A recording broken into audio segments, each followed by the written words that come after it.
Saya sering ditanya tentang kajian Timur Tengah. Kenapa di tanah Israel itu sampai hari ini tidak pernah selesai? Bahasa Arabnya sering disebut sebagai Darussalam. Orang Katolik, orang-orang Kristiani menyebutnya sebagai Yerusalem.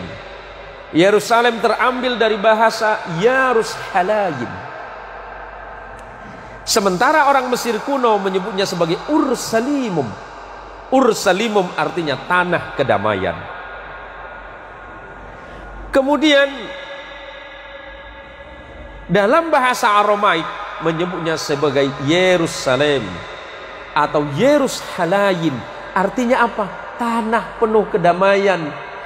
Arab menyebutnya Darussalam, negara yang penuh kedamaian. Namanya tanah kedamaian, tetapi kenapa nggak pernah damai? Persoalan yang ada di Palestina itu kurang lebih 3000 tahun, Pak.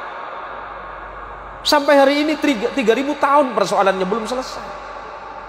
Sejarawan menyebutkan bahwa Yerusalem itu dibina oleh Daud dan Sulaiman. Berarti sekarang sudah masuk ke tahun 2000 Masihiyah, hitungannya 1000 tahun sebelum lahirnya Isa, Yerusalem sudah ada. Sekarang tahun 2000 pasca lahirnya Isa, berarti sudah 3000 tahun. Kenapa berbanding terbalik namanya negara yang penuh kedamaian tapi tidak pernah damai-damai? Itu 3000 tahun.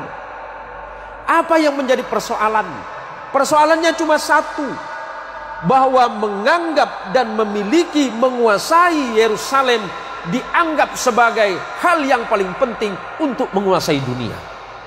Berarti itu politis.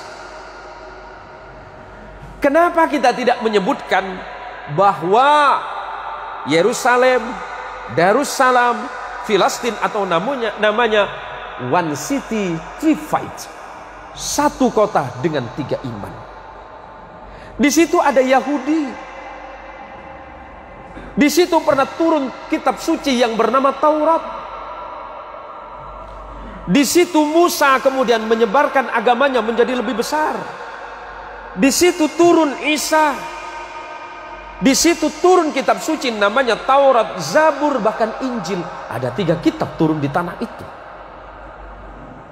Dan Nabi kita Muhammad SAW pernah melakukan rihlah spiritual, perjalanan spiritual waktu terjadinya Isra dan Mi'raj. Nabi Mi'rajnya dari tempat ini. Yang menjadi titik persoalan adalah perebutan kekuasaan. Kalau semuanya dikembalikan kepada umat yang beriman, di situ umat Yahudi beribadah di sebuah tempat yang bernama tembok ratapan, yang di dalam bahasa Arab disebut dengan burak, karena di situ dulu pernah ditambat buruknya Nabi kita Muhammad sallallahu alaihi wasallam.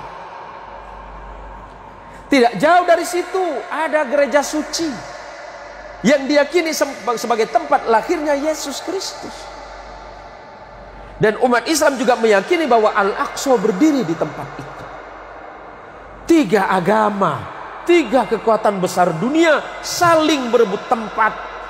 Padahal Allah menyebutkan bahwa tanah Yerusalem adalah tanah yang penuh dengan kedamaian, tetapi isinya ternyata manusia yang tidak pernah berdamai. Mari semuanya kita kembalikan kepada diri kita. Tidak perlu kita memperdebatkan itu. Tinggal kita bagaimana kembali kepada iman kita masing-masing. Yang Islam silakan meyakini agamanya, yang Kristiani silakan mengimani apa yang Anda yakini. Tinggal bagaimana kita sekarang membentuk kehidupan manusia yang lebih bermoral, yang lebih beradab, bahkan lebih maju dan moderat. Bukankah Rasulullah Muhammad SAW ketika membangun Madinah mempersilahkan siapapun untuk tinggal di kota Madinah? Yang Yahudi monggo, kata Nabi. Yang Nasrani silahkan. Yang Islam juga.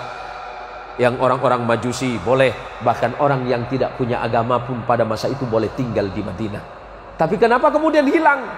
Karena merasa tidak cocok dengan kehidupan yang ada di tengah-tengah masyarakat Muslim. Kenapa? Itu kembali kepada persoalan masing-masing.